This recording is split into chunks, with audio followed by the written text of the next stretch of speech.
Augustus സീസറിൽ നിന്ന് കൽപ്പന പുറപ്പെട്ടു.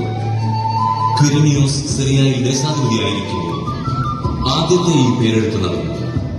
പേരെഴുതിക്കാനായി ഓരോരുത്തരും താങ്കളുടെ നഗരത്തിലേക്ക് പോയി. ജോസഫ് ദാവീദിന്റെ കുടുംബത്തിലും വംശത്തിലും പെട്ടവനായിരുന്നു. പേരെഴുതിക്കാനായി ഗലീലയിലെ പട്ടണമായ നസറത്തിൽ നിന്ന് യൂദയായി ദാവീദിന്റെ പട്ടണമായ ബേത്ലഹേമിലേക്ക് ഗർഭിണിയായ ഭാര്യ മറിയത്തിന് കൊടുത്തു. അവിടെയായിരിക്കുമ്പോൾ അവൾക്ക് പ്രസവ സമയമെടുത്തു. നിങ്ങളുടെ ദയ കണ്ടിക്കണമേ, എന്റെ ഭാര്യയ്ക്ക് പ്രസവ സമയമെടുത്തു. ഞങ്ങൾക്ക് വിശ്രമത്തിനായി ഒരിടം കിട്ടാൻ നിർവാഹമില്ല. ദയവായി അല്പം ഇടം തരണമേ. എനിക്ക് നിങ്ങളെ സഹായിക്കാൻ സാധിക്കുകയില്ല. പേരെഴുതിക്കാനായി വന്ന ജനങ്ങളെ കൊണ്ട് ബെത്ലഹേം നിറഞ്ഞിരിക്കുന്നു. എല്ലായിടത്തും തിരക്കാണ്. ഈ രാത്രിയിൽ നിങ്ങൾക്ക് എവിടെയെങ്കിലും സ്ഥലം കിട്ടുമെന്ന് എനിക്ക് തോന്നുന്നില്ല.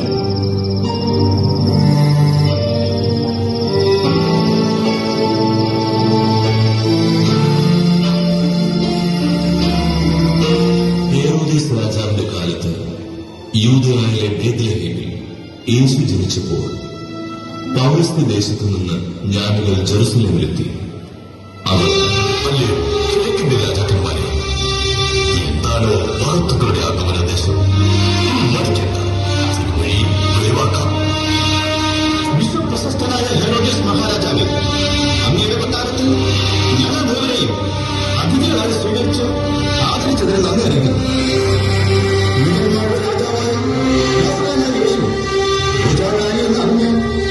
തിരിച്ചവരാണ് ഞങ്ങൾ.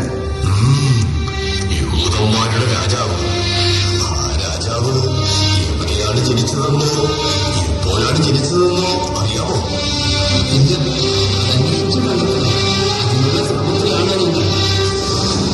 ഇത്രയും ശ്രമകരമായ ഒരു ഉദ്യമത്തിന് 3 രാജാക്കന്മാർ ഇറങ്ങിത്തിരിച്ചതിന് ഒരു ഉദ്ദേശമുണ്ടാവുമല്ലോ.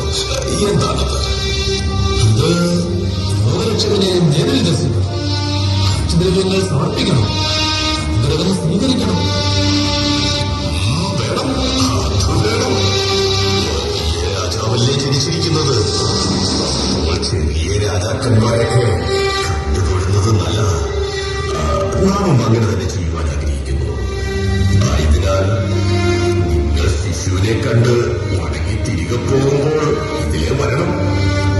എന്താ മടക്കയാത്ര 5 വഴിയോ മറ്റോ ആണോ തീരുമാനിച്ചിരിക്കുന്നത്? ഞങ്ങൾക്കതിൽ സന്തോഷമേ ഉള്ളൂ. നമുക്ക് സന്തോഷമായി.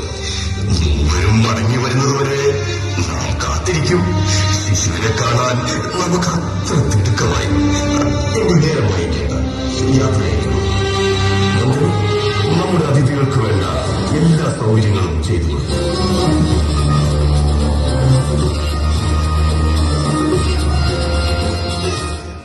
ആ പ്രദേശത്തെ വയലുകളിൽ ആടുകളെ രാത്രി കാത്തുകൊണ്ടിരുന്ന ഇടയന്മാർ ഉണ്ടായിരുന്നു.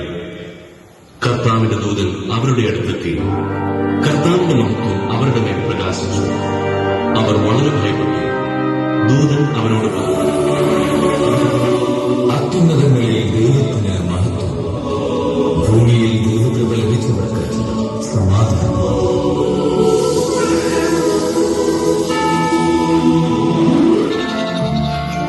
ഭയപ്പെടേണ്ട, ഇതാ സർവ്വജനത്തിനും വേണ്ടിയുള്ള വലിയ സന്തോഷത്തിന്റെ സദ്വാർത്ത ഞാൻ നിങ്ങളെ അറിയിക്കുന്നു. ദാവീദിന്റെ പട്ടണത്തിൽ നിങ്ങൾക്കായി ഒരു രക്ഷകൻ, കർത്താവായ ക്രിസ്തു എന്ന് ജനിച്ചിരിക്കുന്നു. അത്യുന്നതങ്ങളിൽ ദൈവത്തിന് മഹത്വം, ഭൂമിയിൽ ദൈവകൃപ ലഭിച്ചവർക്ക്